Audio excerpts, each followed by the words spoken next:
이거는 이제 시나노 골드 노란 사과는 일본에서 들어온 품종이고요. 이게 홍옥이라는 사과예요. 대구에서 활동하던 미국 선교사들이 가지고 왔어요. 새콤한 맛이 아주 강해요. 새콤달콤한 그런 사과예요. 이 사과는 루비 S라고 아주 진한 빨간색으로 착색이 되는 미니 사과예요. 다 합하면 한 10종 정도의 사과를 제가 재배하는데, 신품종 사과가 있으면 두세 그루씩 심어서 저와 궁합이 잘 맞는지 테스트하는 거죠.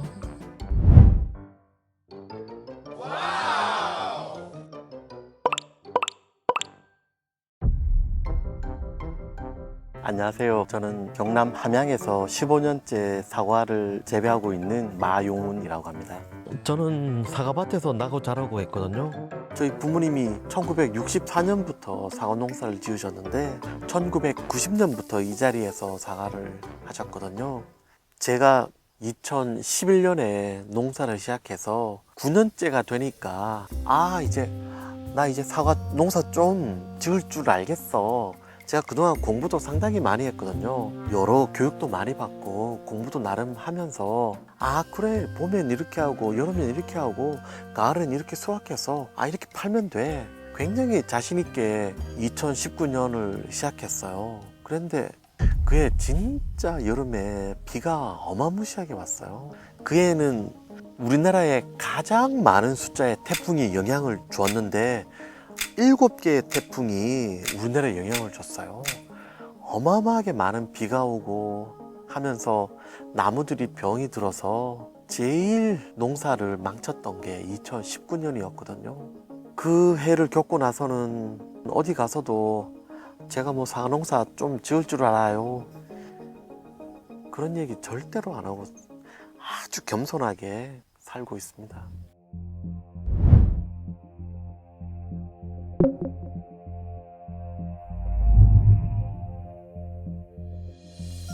저 같은 농부들은 거의 1년 내내 이렇게 밖에 나와서 일을 하잖아요. 날씨의 변화를 몸으로 느끼는 거죠. 그러다 보니까 정말로 기후가 아주 그냥 급격하게 변하고 있다는 걸 알게 되는 거죠. 가장 힘든 건 사실은 너무나 예측하기가 어렵다는 거예요. 그 60년 넘는 세월 동안 가장 일찍 사과꽃이 피기 시작한 게 바로 2023년이었어요. 그러다가 4월 중순과 4월 말에 꽃샘추위가 찾아왔어요. 된소리가 하얗게 내리면서 기온이 영하로 뚝 떨어졌거든요. 그때 막 피던 꽃들이 냉해를 받은 거예요. 꽃이 얼어서 죽어버리고 그러면 열매가 맺을 수가 없어요. 냉해가 아주 심각해서 우리나라 전국의 사과 생산량이 그 전년도에 비해서 20%가 줄었어요. 그러다가 그해 여름에 비가 또 어마무시하게 왔거든요. 비가 많이 오면 사과 잎이 병들고 열매가 썩는 그런 병이 되게 많아져요. 이게 탄저병에 걸린 사과 열매인데요. 사과 재배하는 농민들에게는 가장 두려운 그런 병이에요. 전염력이 굉장히 좋아서 순식간에 번지거든요. 그 사과의 병을 일으키는 대부분의 원인들은 곰팡이에요. 비가 많이 와서 습하고 고온이 되면 탄저병이나 여러 가지 병들이 굉장히 많이 발생해서 농민들을 아주 힘들게 합니다. 그것 때문에 또 생산량이 전년도에 비해서 10%가 더 줄었어요. 사과 생산량이 그 전년도에 비해서 전국적으로 30%가 줄어버렸죠. 그랬더니 사과값이 2배로 뛰어버리고 사과가 뭐 금사과가 되고 하는 그런 일이 벌어졌던 게 바로 재작년이에요. 지난해 2024년 여름은 기록적인 폭염이 우리나라에 찾아왔었죠. 제가 이제 사과를 재배를 하는데 사과 나무들은 체질적으로 시원한 기후를 좋아해요. 근데 요즘처럼 이렇게 폭염이 찾아오면 사과나무가 너무나 많은 스트레스를 받아서 생산량도 줄고 사과의 품질도 아주 떨어져요. 왜 그러냐면 날씨가 더우면 사람 같은 경우에도 체온을 항상 일정하게 유지를 해야 되잖아요. 있잖아요. 36.5도로. 식물도 마찬가지거든요. 날씨가 너무 더워지면 식물도 체온을 유지하는데 방법이 사람하고 거의 똑같은 방법이에요. 사람은 땀을 흘려서 땀이 증발되면서 체온을 낮추는데 사과나무도 스스로의 체온을 유지하기 위해서 뿌리를 통해서 땅에 있는 물을 빨아 올려서 잎에 있는 작은 공기가 들락날락 하는 그런 구멍이 있는데 그 기공을 통해서 수증기를 밖으로 내뿜으면서 전체적인 사과나무의 체온을 시키거든요. 그게 증산작용이라고 하는데 지금처럼 낮 동안에는 사과나무 잎이 햇빛을 받아서 또 기공에서는 이산화탄소를 흡수를 해서 포도당을 만들잖아요. 그 포도당이 열매로 가면 열매가 점점 커지고 달달하게 당도가 높아지게 되는데 날씨가 너무 더우면 나무의 체온을 유지하기 위해서 광합성한 그런 포도당과 탄수화물을 가지고 그걸 에너지원으로 소모를 하는 거예요. 그렇게 되니까 낮에 광합성을 아무리 많이 하더라도 사과나무의 체온 유지하기 위해서 그걸 다 소모해버려서 열매가 크지 않아요. 작년에는 정말로 제가 진짜 15년째 농사를 짓지만 이 홍로사과가 이렇게나 큼직한 사과가 없는 건 처음이어서 저도 깜짝 놀랄 정도였어요. 이 사과들이 뭐 보통 한 300g 이상씩 큼직큼직하게 자라는 게 정상인데 지난해에는 거의 뭐 200 몇십 g 정도 되는 아주 그냥 작은 사과들.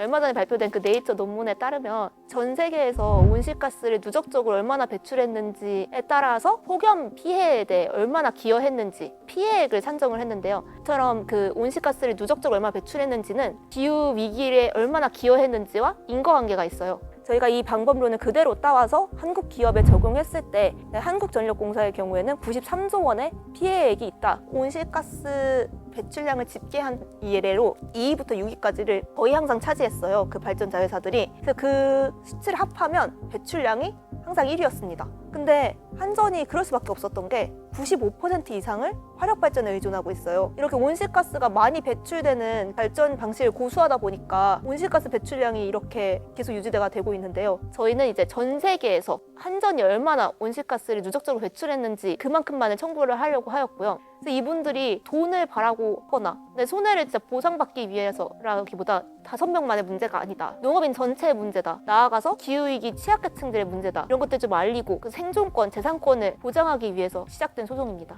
이 책임이 기후위기를 야기한 자들한테 있다. 그런 좀 책임이 어디에 있는지를 부각시키고 싶었고요. 기후위기로 인한 농업인의 피해는 생산량 감소가 전부가 아니거든요. 예를 들어 농약도 더 비싼 것을 쳐야 되고 영양제도 더 쳐야 하고 이런 거를 하려면 노동력도 또 들어가고 그리고 너무 더우니까 밭일을 하기 힘드니까 농사를 할 수 있는 시간 자체도 줄어들고 이렇게 굉장히 다양한 비용을 생각하면은 수입이 굉장히 많이 감소하셨어요. 이것들도 포함을 하고 싶었고 그리고 저희도 위자료도 청구를 하는데 재산적인 손해와는 좀 분리되어서 정신적 피해에 대해서는 많이 조명받지 않기 때문에 이걸 별개로 2,035원을 청구를 했는데요.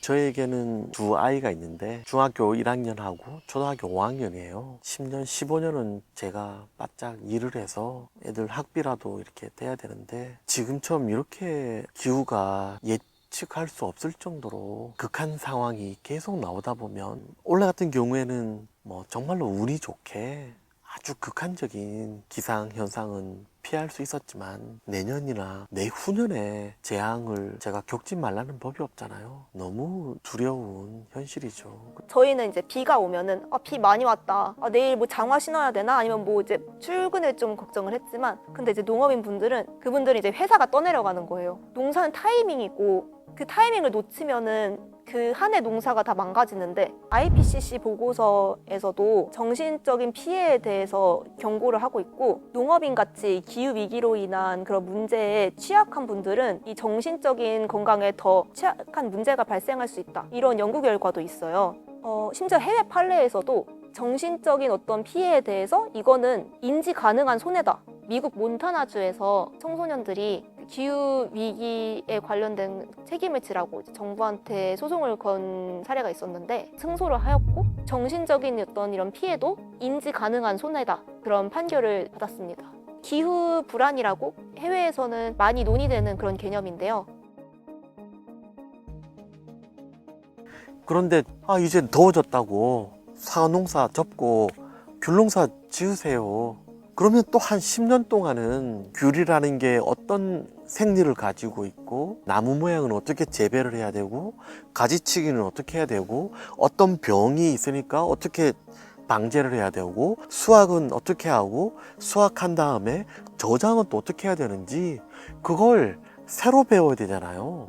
1, 2년, 3, 4년 택도 없죠. 거의 10년은 새로 공부를 해야지 제대로 농사를 지을 수 있을 거예요.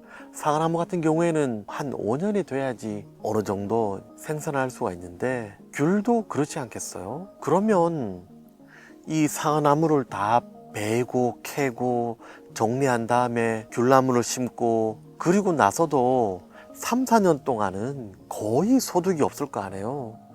그럼 그 기간 동안 제가 어떻게 견디겠어요? 농사 짓는 작목을 전환시킨다는 게 보통 일이 아니에요.